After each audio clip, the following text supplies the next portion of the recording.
kulanti wacan wanaagsan dhammaan khayraarta hawada naga daawanaysa waan salaameynaa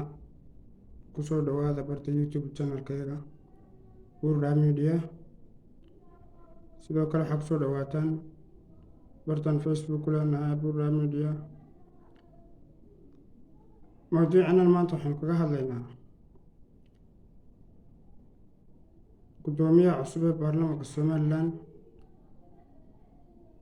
xildhibaan Yaasiin Xiir Faratoon iyo musharaxii la tartamayay Cali Xaamid Jibriil. Anigu marka hore shaqsiyaantayda waxaan taageersanaa Cali Xaamid Jibriil sababtoo ah Cali Xaamid Jibriil deegaanada laga soo doortaa waxay ku jiraan gacanta Somaliland. beesha Samaroon baan ka soo jeedaa waana lagu aamini karaa dalka iyo dadka iyo siyaasadda dalka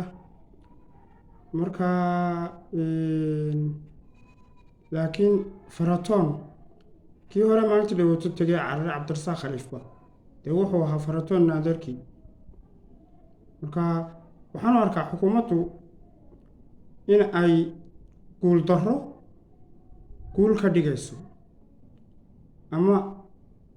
dhulbahanta ay isleedahay wuxuu ku soo noqonayaa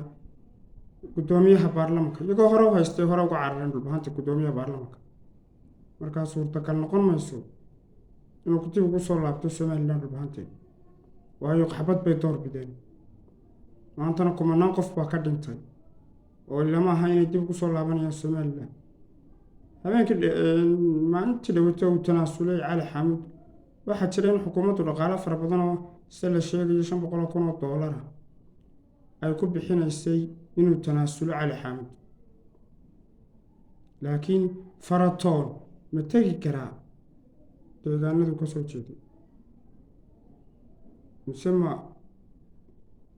ku soo celin karaa gacanta Somaliland magaalada Laascaanood oo ka soo jeedo waa maya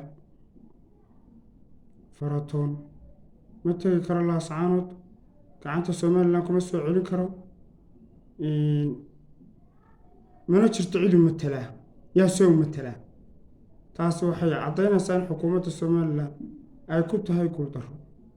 laakiin Cali Xaamid uu tegi karaa magaaladiisii Boorame bulshadii soo dooratay uu ku noqon karaa gacanta Somalilandna waxaa ku jira maamulayana Boorame waa Somaliland waa run xildhibaan Yaasiin Xiir Faratoon waa nin siyaasi ah waa nin rugcadaaya waa nin ka soo shaqeeyay dhismaha iyo dhidibada lagu taagay Jamhuuriyadda Somaliland oo ka soo shaqeeyay xukuumaddii Allah u naxariistay marxuum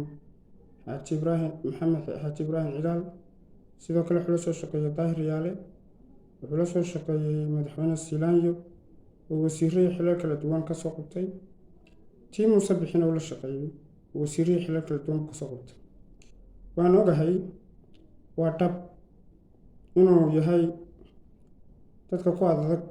qarannimada iyo jiritaanka Somaliland laakiin siyaasi markaad maqashid ama leadership maqashid